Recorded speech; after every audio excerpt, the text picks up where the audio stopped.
Assalamualaikum warahmatullahi wabarakatuh. Hai sobat muda, apa kabarnya hari ini? Semoga selalu dalam keadaan sehat ya. Amin. Nah, pada kesempatan kali ini kita akan belajar mengenai mewujudkan persatuan dan kebanggaan sebagai bangsa, wujud nilai kebangkitan nasional. Lantas, apa saja yang akan kita pelajari hari ini? Yang pertama, kita akan belajar mengenai mewujudkan persatuan Indonesia. Dan yang kedua, kebanggaan sebagai bangsa Indonesia. Oke, kita ke materi pertama, mewujudkan persatuan Indonesia. Sebelum kita bahas materi mewujudkan persatuan Indonesia, kita ketahui dulu arti dari persatuan dan kesatuan. Persatuan bisa kita artikan sebagai perkumpulan dari berbagai komponen yang membentuk menjadi satu. Sedangkan kesatuan adalah hasil dari perkumpulan yang telah menjadi satu dan utuh. Pada masa perjuangan kemerdekaan Indonesia, pengertian persatuan Indonesia adalah sebagai faktor kunci, yaitu sebagai sumber semangat, motivasi dan penggerak perjuangan Indonesia. Persatuan Indonesia tidak terlepas dari tahap-tahap pembinaan persatuan yang pernah dialami bangsa Indonesia, yaitu perasaan senasib. Perasaan senasib sebagai bangsa akan meningkatkan rasa persatuan dalam seluruh rakyat Indonesia. Perasaan senasib dapat muncul karena faktor keterikatan terhadap tempat kelahiran atau menghadapi suatu masalah tertentu. Dalam kurun sejarah, bangsa Indonesia pernah menjadi bangsa terjajah. Kondisi ini mendorong perasaan senasib bagi bangsa Indonesia. Yang kedua, kebangkitan nasional. Kebangkitan nasional adalah sesi pergerakan perjuangan bangsa Indonesia yang mulai menyadari kondisi dan potensi sebagai suatu bangsa. Ciri dari kebangkitan nasional adalah perjuangan bangsa Indonesia lebih diwarnai perjuangan untuk kepentingan nasional, bukan hanya kepentingan daerah. Yang ketiga, Sumpah Pemuda. Sumpah Pemuda merupakan penegas bagi bangsa Indonesia untuk mewujudkan sebuah negara yang memiliki identitas dan dicintai rakyatnya. Terakhir adalah Proklamasi Kemerdekaan. Proklamasi Kemerdekaan tanggal 17 Agustus 1945 merupakan titik puncak perjuangan rakyat Indonesia. Nah, Pancasila dan Undang-Undang Dasar Negara Republik Indonesia tahun 1945 yang merupakan konsensus nasional menjadi panduan penting dalam menjaga persatuan dan kesatuan bangsa Indonesia dalam perjalanan sejarah sampai saat ini. Berbagai peristiwa pengkhianatan berupa pemberontakan, gerakan separatis yang dilakukan oleh berbagai kelompok masyarakat untuk mengubah atau mengganti Pancasila dan Undang-Undang Dasar Negara Republik Indonesia tahun 1945 dapat diatasi, khususnya oleh para pemuda. Para pemuda dengan semangat tanpa pamrih memperjuangkan kebangkitan dan kejayaan Indonesia sampai saat ini. Di sisi yang lain, kita dapat melihat dan menyaksikan mulai lemahnya semangat pemuda dalam melaksanakan Pancasila dan Undang-Undang Dasar 1945. Kemunduran jiwa dan semangat kebangsaan pada diri pemuda menurut laporan dari Kemenpora Republik Indonesia ada setidaknya 10 masalah pada generasi muda. Yang pertama, masih maraknya tingkat kekerasan di kalangan pemuda. Yang kedua, kecenderungan sikap ketidakjujuran yang makin membudaya.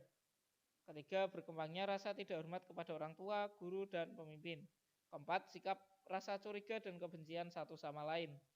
5. Penggunaan bahasa Indonesia makin memburuk.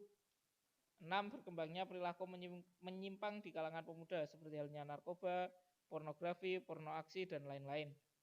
7. Kecenderungan mengadopsi nilai-nilai budaya asing.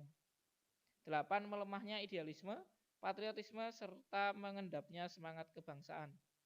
9. Meningkatnya rasa pragmatisme dan hedonisme. Terakhir adalah makin kabur pedoman yang berlaku dan sikap acuh tak acuh terhadap pedoman ajaran. Oke, kita ke materi pertama, mewujudkan persatuan Indonesia. Sebelum kita bahas materi mewujudkan persatuan Indonesia, kita ketahui dulu arti dari persatuan dan kesatuan. Persatuan bisa kita artikan sebagai perkumpulan dari berbagai komponen yang membentuk menjadi satu. Sedangkan kesatuan adalah hasil dari perkumpulan yang telah menjadi satu dan utuh.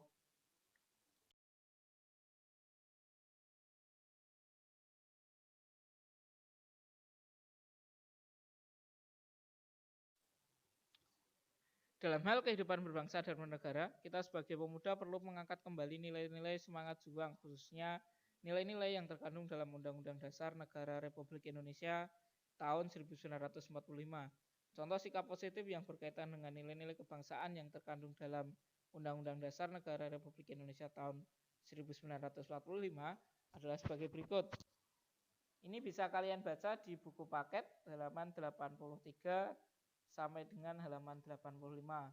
Yang pertama ada nilai religius. Di sisi yang lain, yang ketiga nilai produktivitas, yang keempat nilai keseimbangan, yang kelima nilai demokrasi, yang keenam nilai kesamaan derajat. Nah, pada kesempatan kali ini kita akan belajar mengenai mewujudkan persatuan dan kebanggaan. Nah, selanjutnya kita akan bahas mengenai kebanggaan sebagai bangsa Indonesia.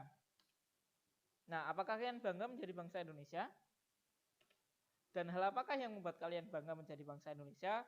Silahkan tulis jawabannya di kolom komentar di bawah video ini. Yang keempat nilai keseimbangan.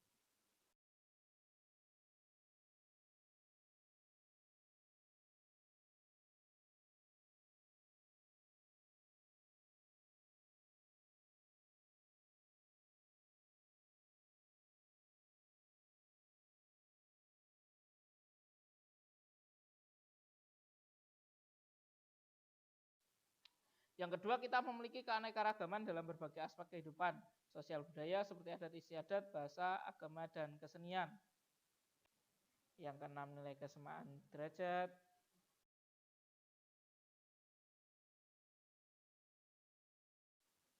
Kita juga memiliki tata krama atau keramahan yang tidak dimiliki oleh bangsa lain, sehingga dapat sangat menarik bangsa-bangsa lain di dunia untuk datang ke Indonesia.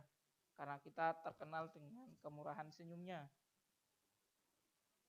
Selanjutnya, letak wilayah kita sangat strategis, yaitu di antara dua benua, yaitu Asia dan Australia, serta di antara dua samudra, yaitu Samudra Hindia dan Samudra Pasifik. Di sisi yang lain, kita dapat melihat dan menyaksikan mulai lemahnya semangat pemuda dalam melaksanakan Pancasila dan Undang-Undang Dasar 1945. Kemunduran jiwa dan semangat kebangsaan pada diri pemuda menurut laporan dari Kemenpora Republik. Nah, terakhir sebelum saya tutup, saya akan kutip salah satu kata-kata mutiara favorit saya dari John F. Kennedy. Jangan tanyakan apa yang negara berikan kepadamu, tapi tanyakan apa yang kamu berikan kepada negaramu. Begitu kiranya materi kita hari ini. Terima kasih atas perhatiannya. Mohon maaf apabila ada tutur kata yang salah. Selamat melanjutkan harinya dan terima kasih.